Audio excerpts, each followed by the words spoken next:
Assalamualaikum warahmatullahi wabarakatuh. Sampurasun. Paralun anu kasuhun meninggalih nu dipamrih ajirih kapihatur kahiyang rumuhun hiyang murbeng alam. Gusti nu Maha Suci, Pangeran nu Maha Kawasa nu nyiptakeun ieu alam. Alam Sunda papasangan, alam berang, alam peting, alam hideung, alam bodas, alam bihari, alam kiwari jeung alam po isuk. Mugia rundayan ieu lemu rahayu kotana Raharja Jawa Barat istimewa. Yang saya hormati Wakil Gubernur Provinsi Jawa Barat, Bapak Ketua DPRD Provinsi Jawa Barat, para wakil ketua hadir lengkap, ada Pak Iswara, memahami 3 bahasa, bahasa Inggris, bahasa Betawi, dan bahasa Sunda. Ada Pak Iwan, memahami 3 bahasa, bahasa Inggris, bahasa Sunda, dan bahasa Indonesia. Ada Pak Ono Surono, memahami 4 bahasa, bahasa Inggris, bahasa Indonesia, bahasa Betawi, termasuk tadi, bahasa Kecerbonan. Ada Kiai kita, Wakil Ketua yang memasi 4 bahasa plus bahasa Arab.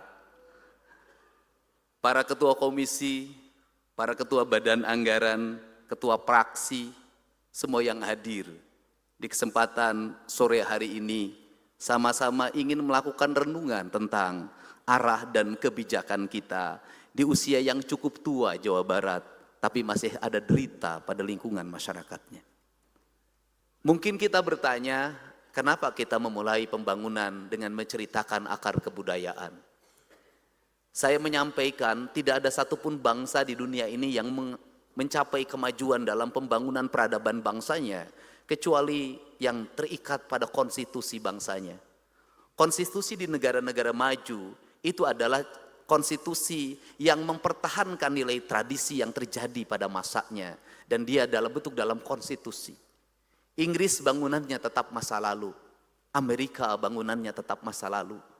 Indonesia punya bangunan masa lalu adalah hanya 2, 1 cerita sejarah, yang kedua adalah peninggalan kolonial.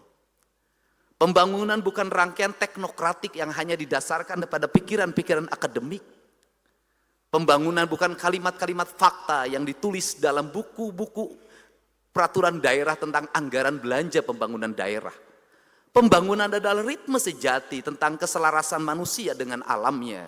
Keselarasan manusia dengan tanah, air, udara, dan mataharinya adalah ritme indah yang dimana kita diberikan alam yang indah bernama tanah Jawa Barat, tanah Sunda, punya gunung yang nungajentul, punya air yang mengalir, punya sawah yang terhampar, punya lautan dan samudra yang sangat luas. Seluruh tata nilai itu ada dalam naskah Sanghyang Siksa Kandang yang menceritakan tentang tata ruang yang disebut dengan gunung kudu awian, lengkop kudu balongan, lebak kudu sawahan yang disebut dengan tritang tu dibuana. Sanghyang Siksa Kandang menceritakan tentang civil society, yaitu trias politika, Rama, Resi, dan Prabu. Seluruh nilai-nilai itu kita tinggalkan, seolah kita akan menggapai masa depan, seolah kita adalah kaum akademik yang tidak perlu catatan masa lalu, seolah kita akan pergi ke depan dengan hanya menggunakan buku kesempatan kita yang kita bangun dalam narasi-narasi politik. Tetapi kita lupa ternyata 80 tahun Jawa Barat terbangun, ternyata seluruh rangkaian itu tidak menjadi fakta. Kenapa? Kemiskinan masih menganga, jalan hancur di mana-mana. Hari ini kita punya derita seorang anak bernama berumur 3 tahun, berasal dari Kabupaten Sukabumi, pada sebuah kampung terpencil. Ibunya ODGJ, bapaknya mengalami TBC. Anak itu tiap hari di kolong. Dia meninggal di rumah sakit dalam keadaan seluruh cacing-cacing keluar dari mulut dan hidungnya. Betapa kita gagap dan betapa kita lalai. Kenapa? Perangkat birokrasi yang tersusun sampai tingkat RT ternyata tidak bisa membangun empati. Kenapa? Manusia tidak terbangun dalam nalar dan rasa. Semua orang bicara anggaran, semua orang bicara keuangan, dia lupa bahwa di balik anggaran ada rasa dan cinta yang bisa mengadakan yang ada, mentiadakan yang tiada. Kerangka itu adalah koreksi diri. Dan saya memutuskan terhadap desa itu memberikan hukuman, saya tunda bantuan desanya karena desanya tidak mampu mengurus warganya. Kerangka ini harus dibangun. Kenapa? Kita bertugas mengemban amanah, titah dari Allah. Seluruh titah dari Allah harus kita pahami apa yang kita lihat dalam rangkaian peristiwa alam.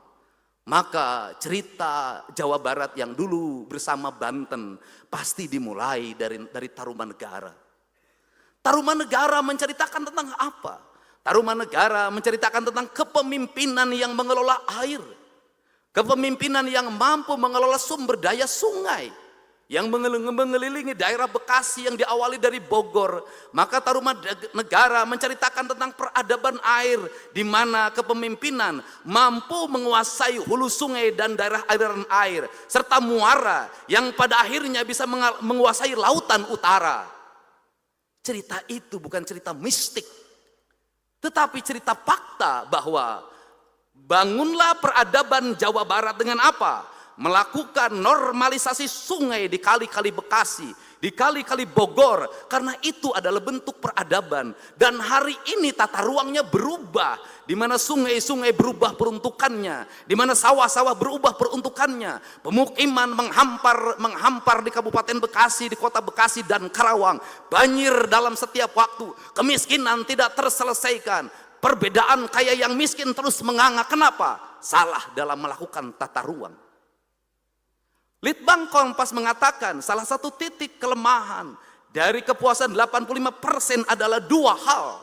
Pertama adalah ekonomi, yang kedua adalah lapangan pekerjaan. Lapangan pekerjaan terjadi, berebutannya di daerah industri. Kenapa itu terjadi? Karena kita lupa membangun konektivitas antara pendidikan dan lingkungan, pendidikan dan industri, antara dunia IT dengan keadaan masyarakat. Apa yang menjadi kelemahan masyarakat Jawa Barat? Matematika dasarnya lemah, sehingga ketika seleksi mereka kalah. Kerangka itu maka bergeser. Orang bercerita tentang Galuh. Cerita tentang Galuh bercerita tentang apa?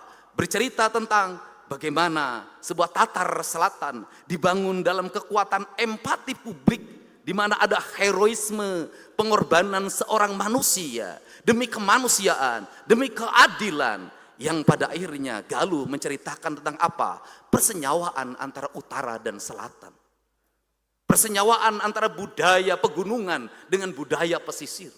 Dan kemudian ada kesadaran kolektif tentang Pakuan Pajajaran. Kemudian di situ bicara tentang apa? Tentang budaya menulis di atas batu.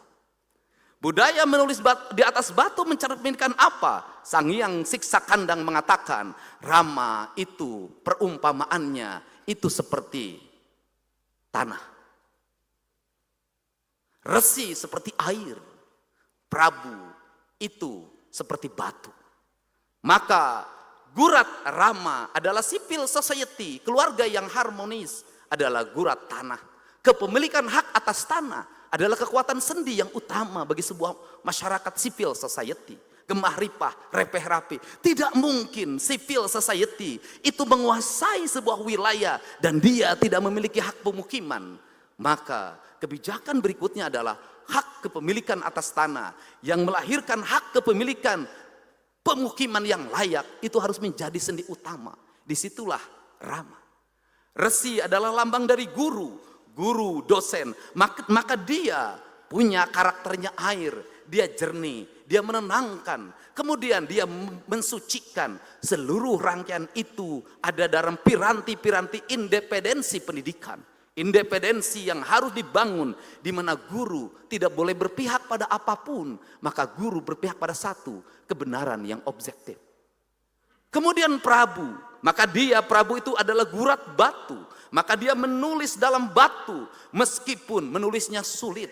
meskipun banyak tantangan yang dihadapi, meskipun ada gelombang penentangan yang berlangsung, tetapi seorang Prabu harus punya keyakinan bahwa yang dia tuliskan adalah bukan untuk dirinya, yang dituliskan bukan untuk popularitinya, yang dia tuliskan bukan untuk elektabilitinya, yang dia tuliskan adalah cerita catatan masa depan di mana kepemimpinannya menjadi legacy bagi pewarisan kepemimpinan ke depan. Lahir orang yang tercerdaskan lewat tulisan itu.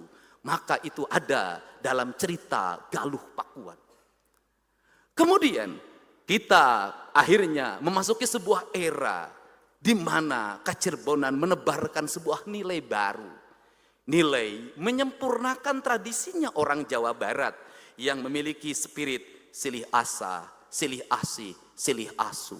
Nu jauh urang deketkeun, geus deket urang layetkeun, geus layet urang paheutkeun, geus paheut silih wangikeun. Sebuah nilai yang dia terbangun dalam harmoni tatar Sunda.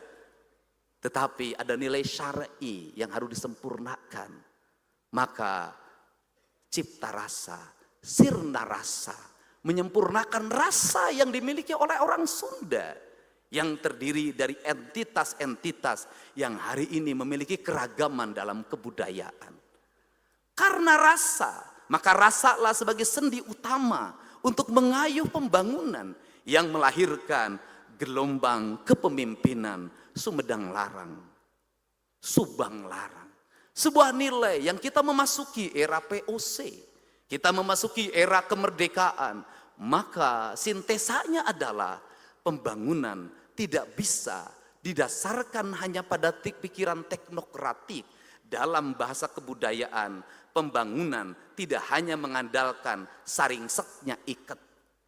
Tapi pembangunan harus dibangun dalam kekuatan kancing caringcingnya kancing. Apa itu? Pembangunan bukan hanya mengandalkan intelektual cohesion, tetapi pembangunan harus dibangun dalam piranti emosional cohesion dan spiritual cohesion. Seluruh nilai-nilai itu adalah sistem nilai pendidikan yang diajarkan dalam ajaran Pancawaluya. Maka manusia Sunda itu adalah manusia yang cager, bager, bener, pinter, singer. Maka Pancawaluya harus dibangun dalam sebuah gerbang. Maka hari ini pemerintah Provinsi Jawa Barat mengedepankan sebelum masuk ke Pancawaluya, maka kita harus masuk ke wilayah gerbang Pancawaluya. Maka gerbang itu bertujuan mengantarkan sebuah nilai ajaran yang pada akhirnya manusia Sunda, manusia Jawa Barat itu apa? Kaluhur sirungan, kahandap akaran. Kerangka inilah pijakan pembangunan yang kita tata. Pembangunan harus mampu melahirkan sirung, yaitu tumbuhnya benih-benih baru, tumbuhnya bunga baru, tumbuhnya buah baru, melahirkan metamorfosis ke depan. Itu yang disebut dengan kiwari, bihari, jeung poe isu. Maka sains adalah pendekatan, maka teknokratik adalah pendekatan, maka teknologi adalah pendekatan. Tetapi seluruh pendekatan itu akan mengalami perubahan dalam setiap waktu. Maka orang Sunda mengatakan, mi indung ka waktu, mi bapa ka zaman, pindah cai, pindah tampian. Kerangka ini tidak bisa berjalan kalau apa? Kalau kahandap teu akaran. Karena kahandap teu akaran, maka pembangunan kita harus menginjak bumi. Tidak penting dipuji orang, tidak penting bagus dalam tayangan, tidak penting reka-reka gambar dibuat-buat di media sosial, tidak penting. Yang harus kita ceritakan adalah fakta yang sebenarnya, bukan pembangunan kamuflatif. Kalau pendidikan dasar di kita masih bermasalah, katakan bermasalah. Kalau masih ada anak SMP yang tidak bisa baca tulis, katakan itu terjadi. Kalau ada kematian ibu yang melahirkan, kematian anak, katakan itu terjadi. Kalau masih HIV-nya meningkat, katakan itu terjadi. Untuk apa? Agar kita bisa meraih sintesa. Maka seiring dengan perkembangan media sosial, di mana rakyat Jawa Barat hari ini mengenal TikTok, hari ini kita bisa melihat fakta Setiap hari rakyat bercerita apa? Bercerita tentang air bersih yang sulit didapatkan. Bercerita tentang apa? Gedung-gedung sekolah yang mau roboh tanpa toilet. Bercerita tentang apa? Jalan-jalan pemukiman yang rusak. Jembatan-jembatan yang mau roboh. Anak-anak menyeberang sungai Citarum menggunakan rakit. Anak-anak bergelantungan di kawat-kawat pengikat di Garut dan di Sukabumi hanya untuk sekolah. Itu cerita fakta kita. Dan seluruh fakta itu lahir lewat apa? Kesadaran publik warga untuk menceritakan apa yang terjadi di tanah Jawa Barat ini. Untuk itu, demokrasi yang dibuka, media sosial yang terbuka, harus melahirkan apa? Harus melahirkan pemimpin yang peka. Harus melahirkan apa? Birokrat yang dia sidik sakti, indra waspada. Apa itu? Harus melahirkan birokrat panca sampurna. Celikna ngadangu, irungna ngangse, panona awas, letahna ngucap, hatena ikhlas. Maka konektivitas para birokrat untuk melihat perkembangan yang terjadi di jagat media sosial adalah kepekaan untuk membaca situasi. Para kepala desa harus membuka ruang rumahnya untuk dikunjungi warga dalam setiap waktu. Tidak bisa warga harus datang dari ujung Garut, ujung Sukabumi, ujung Cirebon, terus-terusan ke lembur Pakuan. Mereka terlalu jauh untuk berjalan. Para camat juga harus membuka diri, membuka ruangnya. Terkoneksi dengan para bupatinya yang harus handphonenya menyala. Terkoneksi dengan gubernurnya. Maka kita bisa berjalan seiring dan sejalan. Sarendek, saigel, sabobot, sapihanean. Kacai jadi salewi, kadarat jadi salogak. Kalimat sa itulah kalimat jamak menjadi tunggal. Jamak artinya apa? Kita ada ragam partai politik. Kita ada ragam daerah. Kita ada ragam kepentingan. Ada ragam baju. Tetapi seluruh keragaman itu manakala didorong oleh kebeningan hati, maka akan lahir kemanunggalan, yaitu kalimat sa. Kalimat yang mempertautkan, kalimat yang mempersatukan, kalimat yang menyatukan, yang tanpa jeda, bahwa di antara kita yang bekerja, baik legislatif, eksekutif, yudikatif, dari mulai gubernur, para ketua DPRD, para wakil ketua, para anggota dan seluruh sampai pada tingkat RT, RW, bupati, wali kota, lurah, camat, kepala desa, kuwu, ada yang menyatukan, yaitu kalimat ilah, la ilaha illallah. Kalimat ilah itu adalah kalimat keikhlasan, bahwa kita bekerja bukan untuk partai, kita bekerja bukan untuk dipilih kembali, kita bekerja untuk apa? Sebuah pengabdian, bahwa kita mengabdi pada tatar Sunda, pada tatar Jawa Barat, untuk menghilangkan kemiskinan, menghilangkan kebodohan, mengangkat derajat orang-orang miskin dan anak-anak yatim yang didengungkan oleh Rasulullah sebagai sendi utama untuk membangun kemakmuran bagi warganya. Inilah kerangka pijak, inilah yang harus dibangun di antara kita. Kita membangun bukan untuk 5 tahun. Kita membangun bukan untuk 10 tahun. Kita membangun bukan untuk kita. Kita membangun untuk masa depan anak cucu kita. Kita dititipi gedung Merdeka ini, hasil karya kolonial. Kita dititipi gedung sate, hasil karya kolonial. Pertanyaannya adalah, apa yang kita titipkan bagi generasi Jawa Barat ke depan? Kalau kita tidak punya nilai-nilai filosofi yang besar dan mendasar. Untuk itu, semoga pembangunan di Jawa Barat, lembur diurus, kota ditata, adalah rangkaian lagu yang tidak pernah berakhir dalam irama angin, irama air, irama matahari, dan kemudian pada akhirnya bisa memaknai simbol-simbol peradaban yang seringkali orang mengatakan kemusyrikan. Simbol peradabannya apa? Orang Cina mengenal yin dan yang, maskulin dan feminim. Sebagai bentuk peradaban dia mensimbolkan filosofi tentang manusia. Orang Sunda itu punya 3 simbolisasi.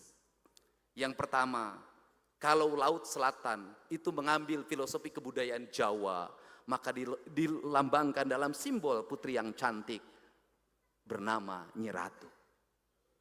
Itu cermin bahwa laut kalau diurus, maka dia akan menjadi putri yang sangat cantik, harus dijaga kehormatannya. Tidak boleh diambil terumbu karangnya. Tidak boleh lagi ada berbagai aktivitas yang merusak kelautan.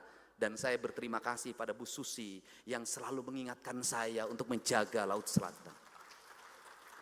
Kemudian yang kedua, simbol dari gunung dan hutan. Maka orang Sunda mengatakan itu adalah Abah, Eyang, Uyut, Siliwangi, Maung, Pajajaran. Dia adalah lambang kehormatan. Gunung tidak boleh ditukar. Maka seluruh kehormatannya dijaga dalam simbolnya. Kenapa?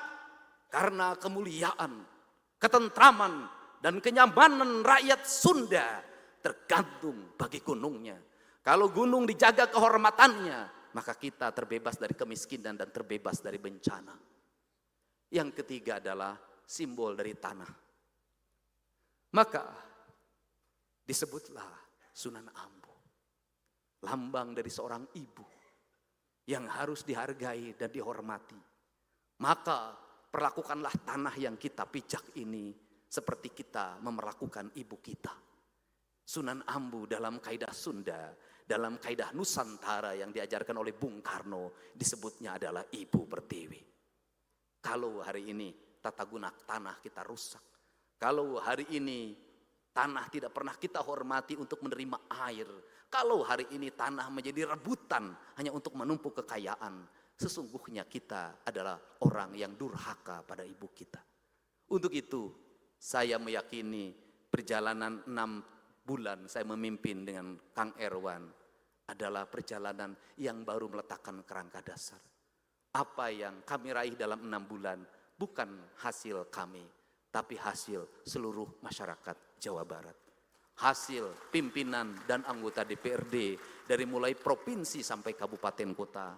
Hasil dari seluruh jajaran para bupati wali kota sampai para ketua RT dan RW-nya. Mari kita bersama membangun Jawa Barat. Paheyek-heyek lengan, pa antai-antai tangan, sarendek saigel, sapuput, sapihanean, kacai jadi salewi, kadarak jadi salogak. Wallahu muafiq ila aqwamit thoriq. Assalamualaikum warahmatullahi wabarakatuh. Sampurasun.